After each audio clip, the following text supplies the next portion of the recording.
우리 제목을 따라 하십시다. 성령 강림 그 이후에. 오늘은 우리 성령 강림 주일인데요. 또 사도행전을 말씀을 나누고 있는 또 가운데 또 강림 주일을 맞이하니까 더 감사하네요. 우리 오늘 이 말씀이 또 저와 여러분에게 큰 복이 되시기를 바랍니다. 3월 달입니다. 제가 부산에 정필도 목사님 천국 가신 우리 정필도 목사님과 환송 예배를 드리기 위해서 부산에 갔습니다. 그때에 제가 택시를 3번을 탔어요. 그리고 이제 그 환송 예배를 은혜롭게 드리고 집으로 오려고 할 때 이제 기차표를 예매를 했기 때문에 좀 시간 여유가 있어가지고 제가 교회 밖으로 나와서 택시를 타고 기사님에게 이렇게 말했어요. 여기가 그게 교회가 해운대거든요. 제가 해운대를 잘 몰라서 그러는데 바닷가 산책하기 좋은 이렇게 그런 장소로 좀 태워다 달라 그랬어요. 그 시간이 좀 남아서 너무 또 환송 예배가 은혜가 되고 또 생각하게 되는 부분들이 많아서 제가 좀 길을 걸으면서 기도도 하고 좀 혼자 좀 바닷가를 거닐고 싶었습니다. 그 차를 탔는데 뭐 언제든지 뭐 차를 타면 전도 먼저 하니까요. 그래서 저는 선교사입니다 얘기를 하고 복음을 전하려고 이렇게 시작을 했더니 이분이 하시는 말씀이 나는 장로입니다 그래요. 장로인데 어디 선교사? 저는 중국 선교도 하고요. 여러 나라들 다니면서 주님의 복음을 전합니다. 장로님 너무 반갑습니다 이렇게 했더니 이제 그 장로님이 교회에 대한 갈등이 많은 분이었습니다. 내용을 들어보니까 그 교회를 30년 다니셨는데 물론 팬데믹 때문에도 이제 그렇겠지만은 좀 교회가 많이 어려움 가운데 있다라는 말씀을 하셨고요. 그 교회 안에서 목사님과의 관계가 많이 어렵다라는 이런 말씀을 해요. 그리고 이제 하시는 말씀이 이제 목사님이 곧 은퇴를 하시는데 70이면 우리가 보통 헌법의 은퇴거든요. 만 70이 되면 은퇴예요. 근데 교단에서 또 법을 바꿨대요. 75세 은퇴로 해가지고 법을 바꾸어가지고 그것도 불만이라. 그렇게 해서 이 장로님이 말씀을 쭉 나누다 보니까 장로님을 좀 위로하고 좀 힘을 드려야 되겠다 싶더라고요. 장로님 한 교회를 30년 다니셨다는 그 자체만으로도 아주 훌륭합니다. 어쩌면 한 교회를 30년 동안 다니면서 그렇게 주님을 섬겼었습니까? 그러면 많은 헌신도 하셨을 것이고 교회를 위하여 기도도 많이 하셨을 것이고 크고 작은 일이 있을 때 장로님이 앞장서 일을 하셨을 텐데 그 개인 택시였거든요. 그래서 이분이 이제 은퇴를 하고 이제 그 택시 운전을 하시는 분이었어요. 자, 이렇게 쭉 말씀을 나누는 가운데 이런 문제 저런 문제 많이 말씀하시더라고요. 장로님 저 시간이 기사 타려면 시간이 아직 많이 있으니까 그냥 장로님 그냥 드라이브 하세요. 그래서 저랑 같이 대화하면서 제가 좀 신앙적인 얘기 같이 하고 싶으네요. 그리고 이제 같이 이렇게 쭉 갔다가도 다시 돌아오는 길을 일부러 시간을 좀 보냈습니다. 그리고는 결론적으로 드린 말씀이 장로님 그냥 목사님과 교회는 하나님께 맡기세요. 교회는 하나님의 교회이기 때문에 하나님이 알아서 하시거든요. 주의 종이 잘못하면요 하나님이 매도드세요. 주의 종에게 하나님 소관이니까 맡기시고요. 장로님은 장로님 자신을 위해서 잃어버린 그 은혜를 회복하시면 좋겠습니다. 이렇게 말씀을 드렸어요. 얼굴이 참 이렇게 보니까 어려워 보이더라고요. 참 힘들어 마음이 굉장히 어려워 보이는 그런 얼굴이었고요. 보기도 좀 마음이 아픈 그런 이제 장로님 전도를 하고 그리고 제가 이제 역전에 오기 전에 점심을 먹어야 되기 때문에 식당 앞에 좀 내려주세요. 같이 식사하십시다 했더니 본인은 또 식사하시는 데가 있대요. 요금을 안 받으시더라고요. 한 만 얼마가 나왔는데 요금을 얼마나 다녔던지 만 얼마가 나왔는데 요금을 안 받으셔요. 너무 감사하다고 기도를 해드리고 그 장로님 힘내세요. 중요한 것은 장로님 자신입니다.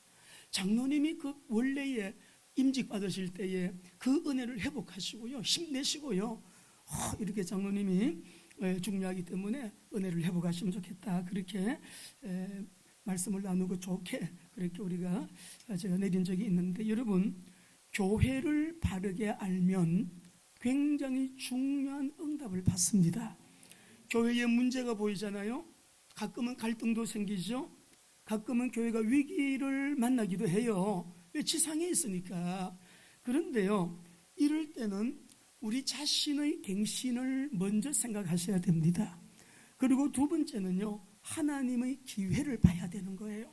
그래서 교회는 한마디로 뭐 갈등이 많고 어떨 때는 또 다투기도 하고 뭐 교회 오기도 너무 힘들고 마음이 어렵다. 그건 교회 아닙니다, 여러분.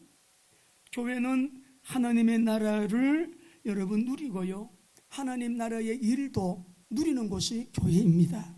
이 말을 다른 말로 말하면 천국의 축복을 누리는 것이 교회예요. 그리고 천국의 축복을 나누어 주는 것이 교회입니다. 우리가 이것이 안 될 때는 바짝 하나님 앞에 엎드려서, 하나님, 우리 교회가 천국을 누리고요, 천국의 이 복음을, 천국의 은혜를, 천국의 사랑을 우리가 나누어 주는 진짜 주님이 세운 그 교회가 되게 하여 주시옵소서. 이렇게 기도하면서 우리 모든 중직자들, 또 우리 직분자들, 교회에 여러분 속하여 있는 우리 하나님의 사람들은요, 그런 자세를 가지고 신앙생활을 해야 내가 살고 하나님의 뜻이 이루어지는 교회가 될 수가 있습니다. 그리스도의 복음으로 결론난 사람은요, 틀림이 없어요. 뭐가 틀림없느냐? 십자가에서 예수님이 흘리신 보혈로 다 이루었다 하셨잖아요. 다 이루어 놓았기 때문에 우리가 그 주님을, 복음을 우리가 진실로 바르게 믿는다고 하면 여러분 신앙생활 너무 재미있습니다. 행복하고요, 은혜 받고요, 이 땅에서도 축복받고 살아가는 비결은 교회 안에 있고요, 우리가 교회를 통하여 하나님 나라의 일을 또 우리가 충성되게 해서 이 아브라함의 복을 저 땅끝 미전도 종족에게까지 흘려보내는 일에 우리가 이렇게 수출하고 막 복음을 그냥 멀리 많은 사람들에게 우리가 나누어주는 그런 통로가 되는 교회가 될 수 있도록, 오늘 우리 이 본문 말씀을 보면서 오순절 성령 강림일에 탄생한 교회가요, 초대교회죠. 이 교회의 초기의 메시지가 너무너무 중요합니다. 우리 교회가 마지막 때까지 주님께 사랑받고 은혜받고 또 그렇게 복되게 쓰임받는 좋은 교회가 되기 위해서, 저와 여러분이 또 좋은 목사가 되고 좋은 성도가 되기 위해서 우리가 오늘 이 말씀 속에서요 딱 응답하고, 혹시 신앙생활에 나 교회 가는 게 좀 힘들어, 나도 좀 신앙생활하면서 뭔가 갈등이 있는데 오늘 끝내는 날 되시기를 바랍니다. 저를 따라 하시겠습니다. 오순절 성령 강림일에 탄생한 교회. 우리 개신교회는 예배의 핵심이 천주교처럼 어떤 의식에 있는 거 아니라 그랬어요. 가장 중요한 시간이 오늘 이 시간, 말씀이 선포되는 이 시간이에요. 말씀이 핵심이에요. 근데 초대교회는요, 초기 교회는 메시지가 아주 오늘 이 본문에 나오는데 어떤 메시지를 전가해야 되는데, 어떤 메시지를 여러분 전가했는지, 오늘 베드로의 설교가 성령 강림일, 성령 충만함 받고 성령 세례받은 이 성도들 얼마나 행복했을까요? 성령 충만해진 이들이 어제 여러분 이 오순절 성령 강림일에 그 성령 강림의 놀라운 은혜를 다 경험을 했다고요, 그죠? 근데 그 자리에서 베드로가 설교를 합니다. 베드로 사도가 설교를 할 때 보면 그 설교의 메시지의 핵심이 여러분, 첫째, 그리스도의 십자가의 죽으심을 증거하는 내용을 우리 본문에서 볼 수가 있습니다. 2장 22절 23절 읽어보시겠습니다. 같이 읽어보십시다. 시작. 이스라엘 사람들아, 이 말을 들으라. 너희도 아는 바와 같이 하나님께서 나사렛 예수로 큰 권능과 기사와 표적을 너희 가운데서 베푸사 너희 앞에서 그를 증언하였느니라. 그가 하나님께서 정하신 뜻과 미리 아신 대로 내준 바 되었거늘 너희가 법 없는 자들의 손을 빌려 못 박아 주겠다. 오늘 하나님께서 이 말씀을 통하여 우리 교회도, 여러분 자신들도 오늘 이 메시지 그대로요, 초대교회가 붙잡았던 말씀을 회복하시게 되면 우리가 굉장히 아마 마음이 좀 정돈되실 거예요. 복잡한 마음이 좀 단순하게 가라앉으실 거예요. 오늘도 내 마음이 상한 마음, 뭔가 스크래치를 입고 좀 괴롭고 외롭고 고통스럽고 좀 힘든 그런 마음을 가지고 온 분들이라도요, 오늘 우리 내면이 또 주님이 이렇게 다 보혈로 드레싱 해주시고 성령의 여러분 기름 부으심으로 꽉 채워주셔가지고 나도 모르게 강하고 담대한 마음에 힘이 생기고요, 또 주님이 새 은혜를 부어주실 줄로 믿습니다. 오늘 또 우리가 바라봐야 될 분은 십자가의 그리스도. 오늘 이 베드로가 설교를 하게 될 때 오순절날 여러분 15개 나라에서 모인 많은 여러분 디아스포라들, 그리고 조롱하는 사람들, 그리고 막 놀라서 그 오순절 성령 강림의 역사를 보고 당황하는 사람들, 그리고 소란을 일으키는 사람들, 너무너무 다양한 현상들이 있었는데 그 사람들 앞에서 설교를 하게 될 때 여러분 무슨 메시지를 전하느냐? 예수 그리스도의 십자가의 죽으심, 너희가 메시아를 죽였다, 너희가 메시아를 그리스도를 십자가에 못 박았다, 이 설교를 하시면서요, 여러분 그 주님이 십자가에서 흘리신 보혈 다 이뤘다고 하신 오늘 그 은혜를, 오늘도 우리가 주님의 이 십자가를 바라보는 저와 여러분에게 그 은혜가 임하게 되시길 바랍니다. 다 해결했거든요. 그 예수 피, 예수 보혈로 해결하는 문제가 없기 때문에. 그리고 주님 운명하시기 전에 다 이루었다 하셨잖아요.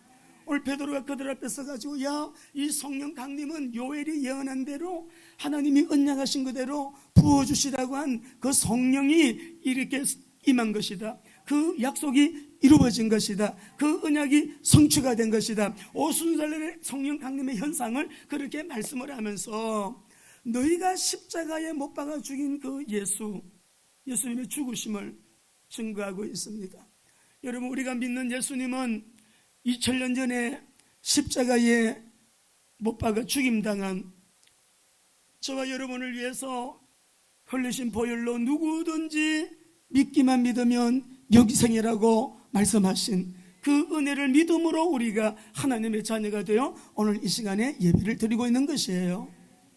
두 번째로 그 밑에 보게 되면은 그리스도의 부활을 증거하는데요, 우리 말씀을 보시겠습니다. 24절에서 우리 32절까지 권세 있는 말씀을 우리 한번 힘차게 24절부터 쭉 읽어 내려갑니다. 시작. 하나님께서 그를 사망의 고통에서 풀어 살리셨으니 이는 그가 사망에 매여 있을 수 없음이, 다윗이 그를 가르쳐 이르되 내가 항상 내 앞에 계신 주를 배웠으며 나로 요동하지 않게 하기 위하여 그가 내 우편에 계시도다. 그러므로 내 마음이 기뻐하였고 내 혀도 즐거워하였으며 육체도 희망에 거하리니 이는 내 영혼을 음부에 버리지 아니하시며 주의 거룩한 자로 썩음을 당하지 않게 하실 것이므로다.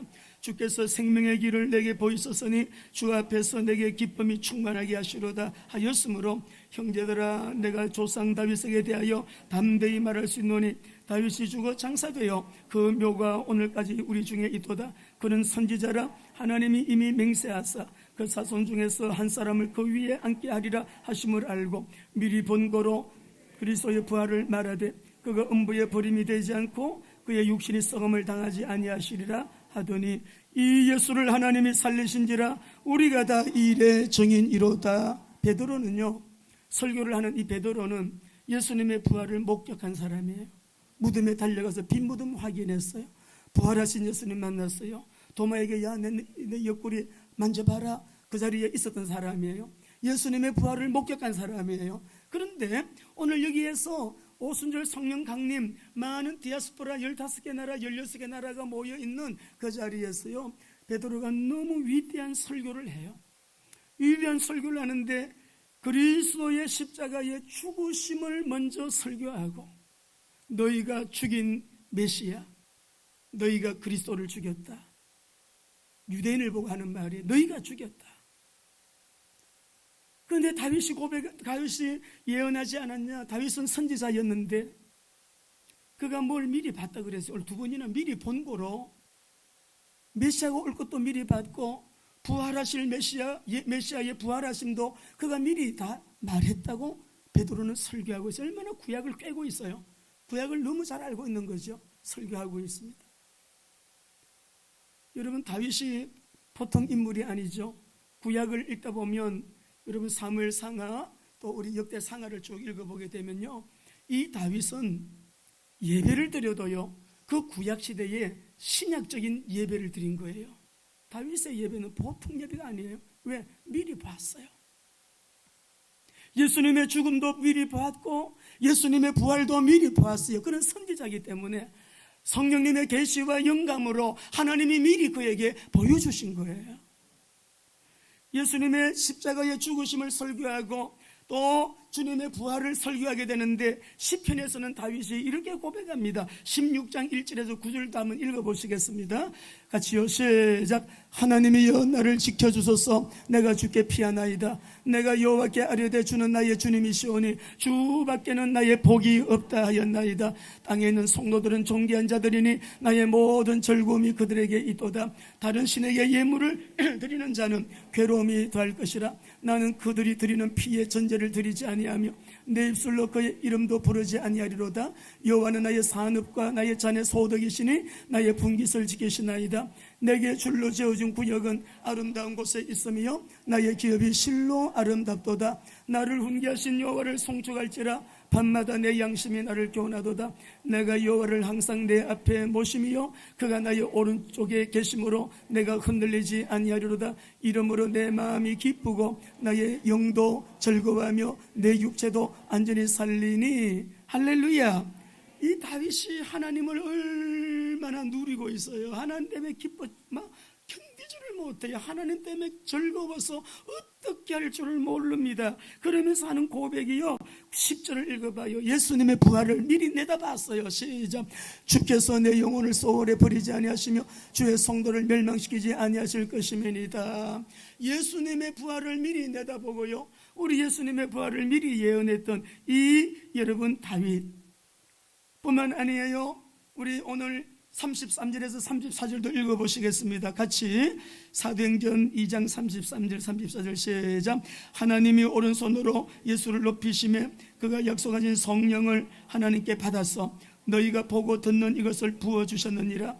다윗은 하늘에 올라가지 못하였으나 신이 말하여 이르되 주께서 내 주에게 말씀하시기를 내가 내 원수로 내 발등상이 되게 하기까지 너는 내 우편에 앉아 있으라 하셨도다. 여선이 예수님의 성천까지 이렇게 말씀을 해요.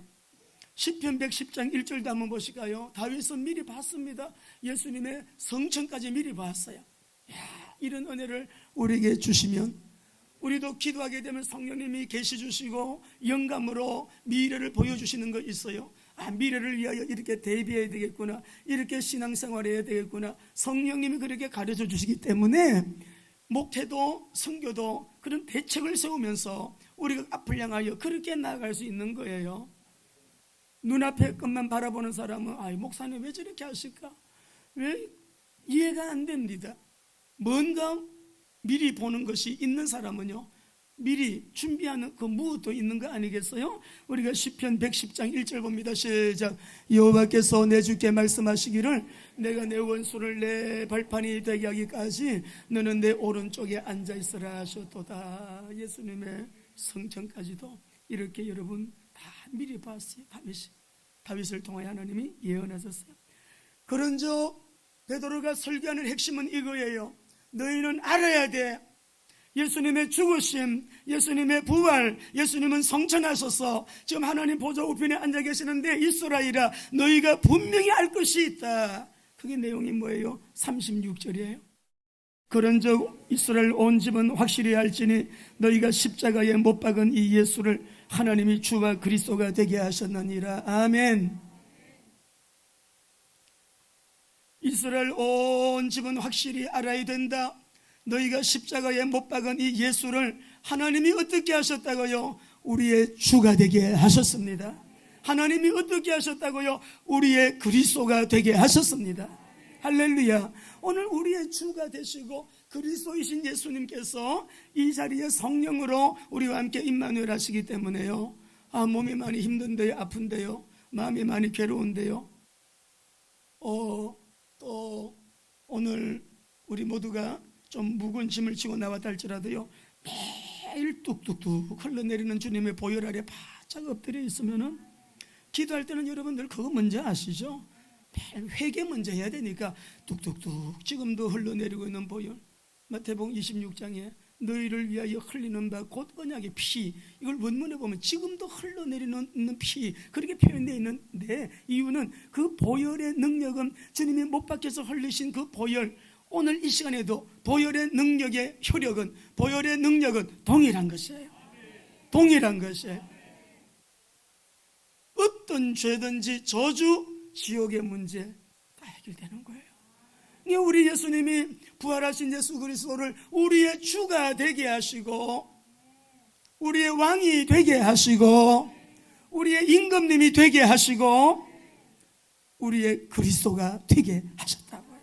그리스도라는 증거로 십자가에서 그리스도의 사역을 완성하시고, 그분이 그리스도라는 증거로 부활하셔서 세상 임금 사단의 머리를 박살내시고, 만왕의 왕 주님이 성령으로 동일하게 다른 보혜사로 이 시간 우리 안에 우리와 함께 우리의 예배를 받고 계시는 성삼위 일체 하나님 가운데 제2위이신 예수님, 3위이신 성령님, 제1위이신 우리 성부 삼일째 하나님이 우리의 예배를 받고 계십니다. 우리가 예배자가 됐다는 게 여러분 얼마나 감사하고 행복해요. 누가 뭐라 그래도 괜찮아요. 행복한 거예요. 보통 사람들이 오늘 잘 여러분 말씀을 들어보세요. 그러니까는 이 설교를 들은 사람들이 뭐라고 말합니까? 37절에서 39절을 읽어보십시다. 시작. 그들이 이 말을 듣고 다른 사도들에게 물어 이르되 형제들아 우리가 어찌할까 하거늘 베드로가 이르되 너희가 회개하여 각각 예수 그리스도의 이름으로 세례를 받고 죄 사함을 받아라. 그리하면 성령의 선물을 받으리니. 39절이요. 이 약속은 너희와 너희 자녀와 모든 먼데 사는 곳 주 우리 하나님이 얼마든지 부르시는 자들에게 하신 것이라 하시고. 40절. 또 여러 말로 확정하며 권하여 이르되 너희가 이 패역한 세대에서 구원을 받아라. 말씀을 들은 사람들이 형제들아 그럼 우리가 어찌해야 되나, 어찌해야 되는고, 어찌할꼬 하니까요, 베드로가 뭐라고 설교해요? 말씀 보니까 너희가 회개하여 각각 예수 그리스도의 이름으로 세례를 받고 죄 사함을 받아라, 이렇게 여러분 말씀하지요. 자, 여기에 모인 사람들은 어떤 사람들입니까? 누굽니까? 물론 여기 디아스포라들 2장에 우리 1절에서 13절에 나오죠. 성령 강림 역사를 통해 가지고 경건한 유대인들이 각 천하 각국에서부터 왔다 그랬잖아요. 그죠? 근데 이 소리가 나니까는 막 큰 무리가 모였대. 6절에 보니까 엄청 큰 무리가 모였으니 하루에 3,000명이 돌아왔겠죠. 예. 큰 무리가 모였는데 120문도가 하는 방언, 이건 외국어입니다. 그 방언을 듣고 모두가 와, 저 사람들이 공부도 하는 사람들인데 그저 갈릴리 사람들이 어찌 우리나라 말을 하냐, 우리가 다 알아듣잖아. 지금 저 사람들이 우리나라 말을 하고 있네.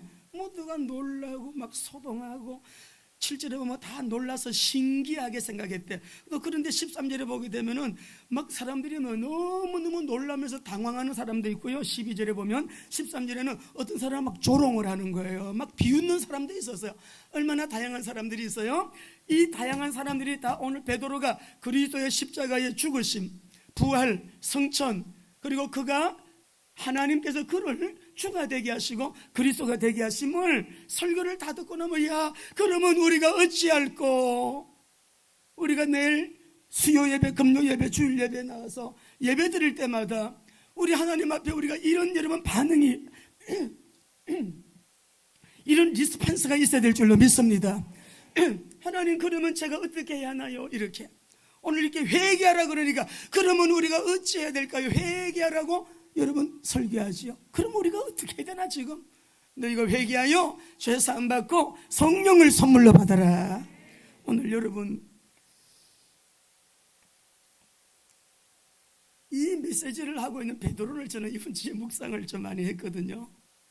이 설교를 하면서 회개하라 하는 이 베드로가요, 좀 떳떳합니까? 본인은 좀 어떤 사람입니까? 얼마 전까지만 해도 무슨 사건이 있었습니까?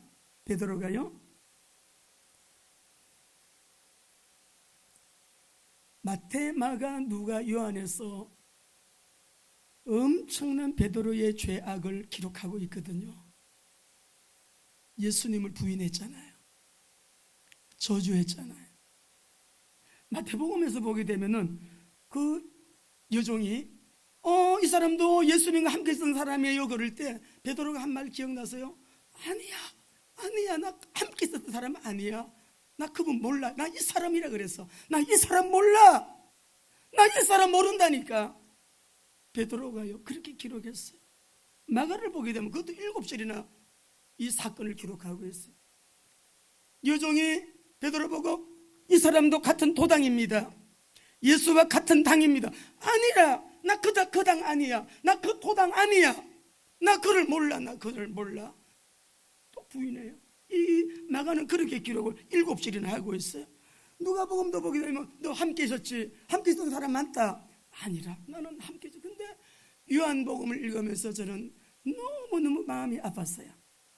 요한은 기록하기를 사랑하는 제자잖아요. 그래서 요한은 너무 디테일하게 기록을 했는데 거기에서 베드로의 이 반응을 보면 너도 그와 함께 있었던 사람이다 라고 할 때 나 함께 안 있었어. 나 그분 몰라. 이렇게 말하면서 그 여종이 하는 말이 이 사람은요 예수의 제자예요 그랬어요.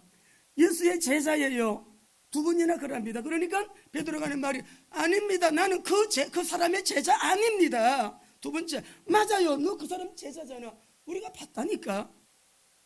아니라니까. 나는 예수의 제자가 아니야. 예수의 제자가 아니라고. 나는 베드로가 그렇게 말해요. 근데 성령 강림 이후에 베드로가 달라져도 너무 달라진 거예요. 성령 세례 받고 난 이후에 너무 달라진 거예요. 성령 충만함을 입고 난 이후에 베드로가 싹 달라져 버린 거예요. 그의 잘못을 생각하면 떳떳한 게 하나도 없어요. 누구보다도 엄청난 죄를 지었습니다. 부끄러워서 얼굴을 들 수가 없어요. 얼마나 민망스러운 일입니까?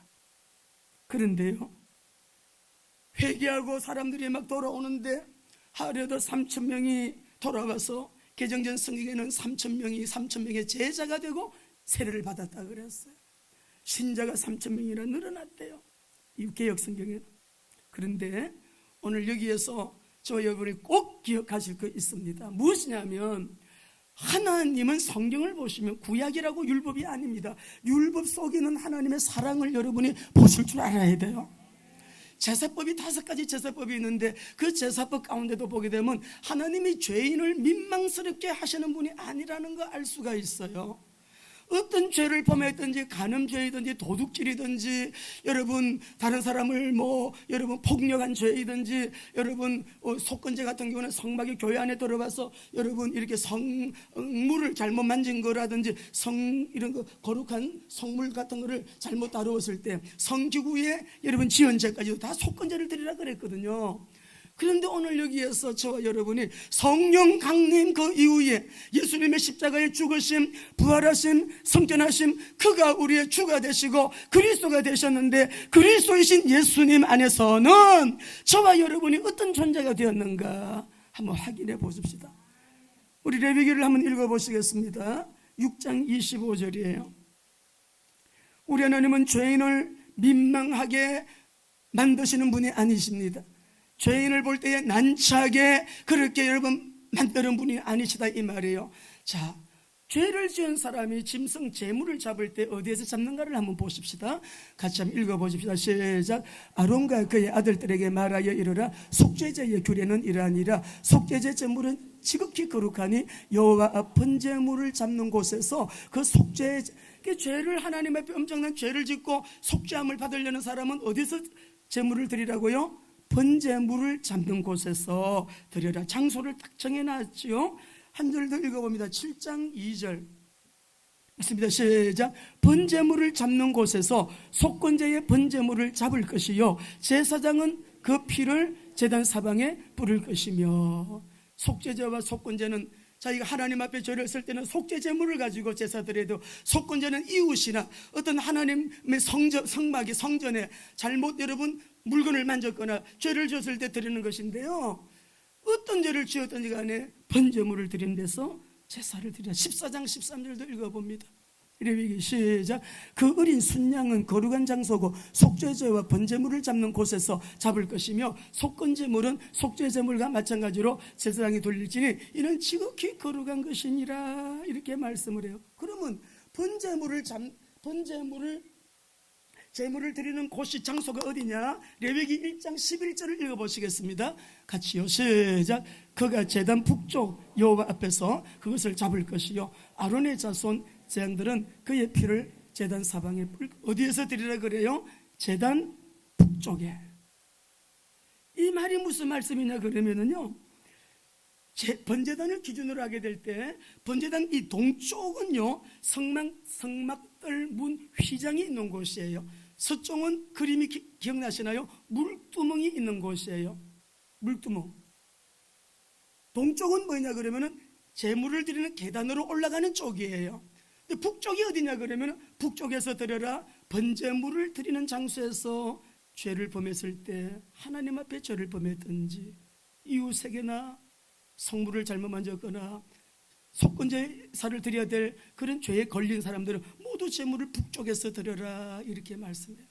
번제단이 뭐냐 그러면은 진짜 우리 주님을 잘 믿는 사람들, 늘 말씀 붙들고 살고 말씀대로 살고 기도하는 사람들, 경건한 사람들, 그리고요 하나님 앞에 주님 저는요 100% 그냥 완전히 순종하고요 하나님 앞에 완전히 이렇게 온전히 저를 올려드리는 그런 삶 살고 싶어요.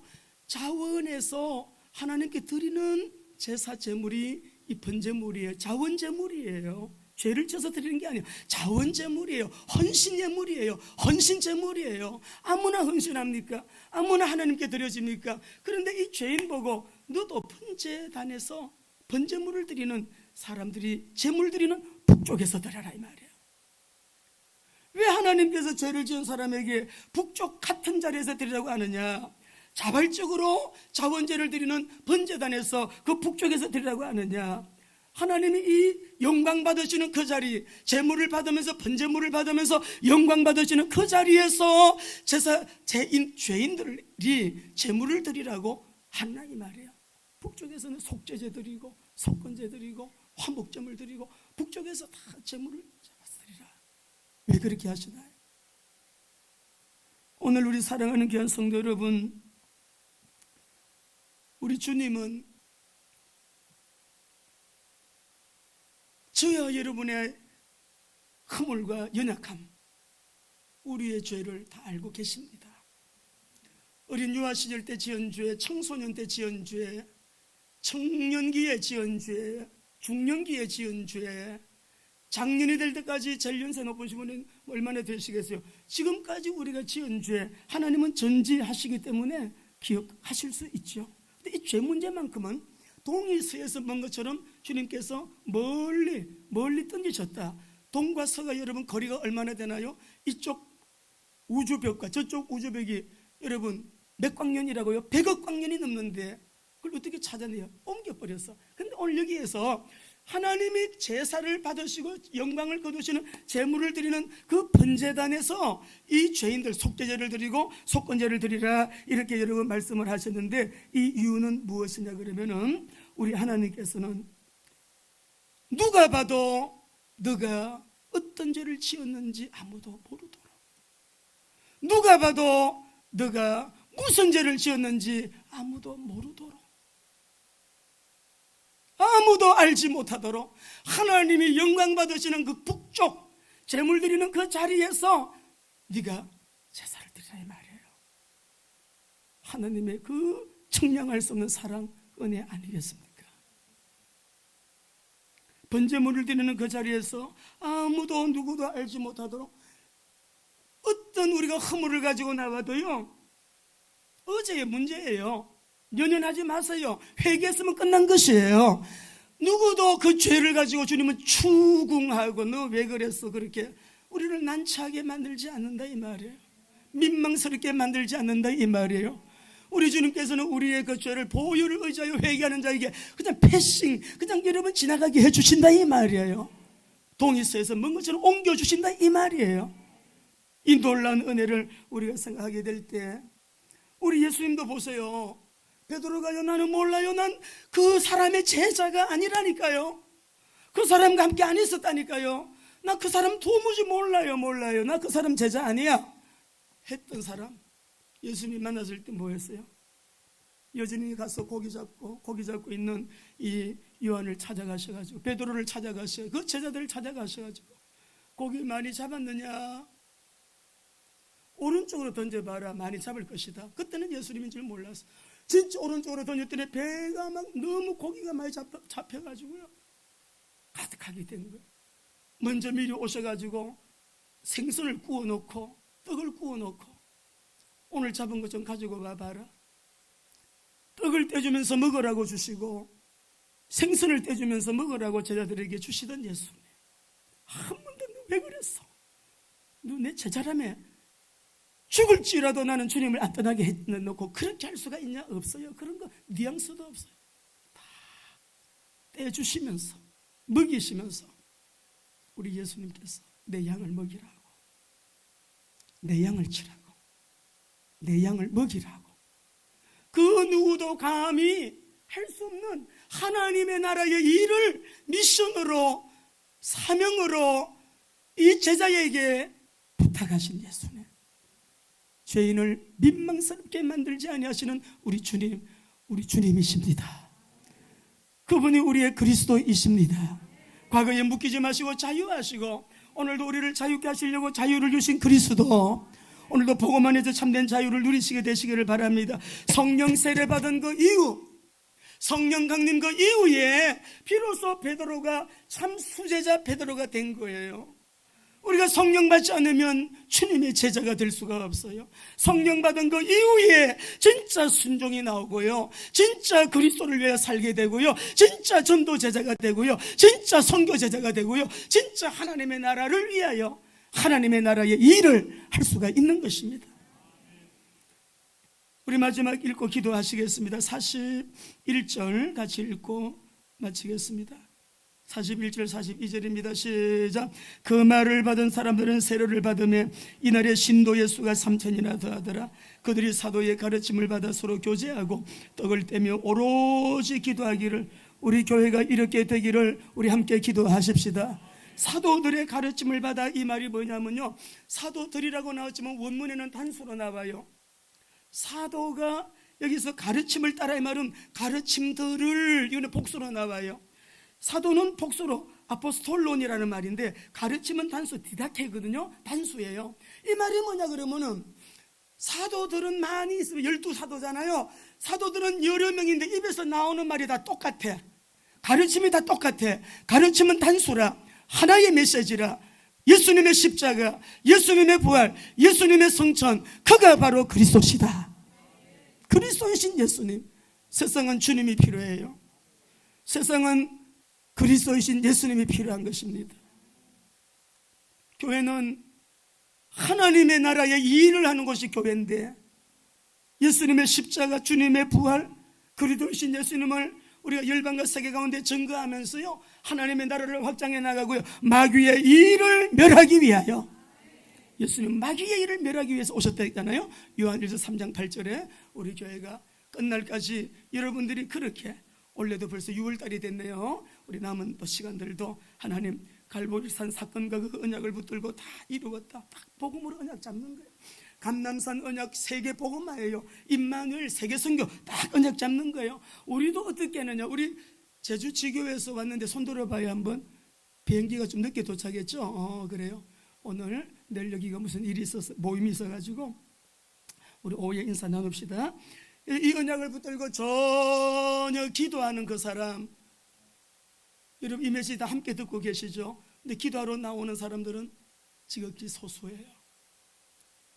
우리 가족이 여러분 있는 자리에서 가까운 교회에서 하고 계시지만, 더 여러분이 이 언약 잡으시고 기도를 실제로 실천하는, 말씀 언약 잡으시고 참으로 기도하는 우리 성도들 되시기를, 성령 강림 그 이후에 일어난 이 메시지, 주신 메시지, 여러분 이 메시지를 우리가 같이 언약 잡아야 돼요. 사도들은 그래서요, 복수, 많은 사람들이 입에서 나오는 말은 다 똑같아요. 유초등부에서 하는 메시지, 중고등부, 대청부, 우리 교회가 다 강단 메시지 가지고 하고 있잖아요. 다 똑같은 거예요. 성경적이에요. 초기 교회가 전개했던 이 메시지를 가지고 여러분 승리하시고 또 승리하시고 또 승리하시는 저와 여러분 되시기를 예수님 이름으로 축원합니다.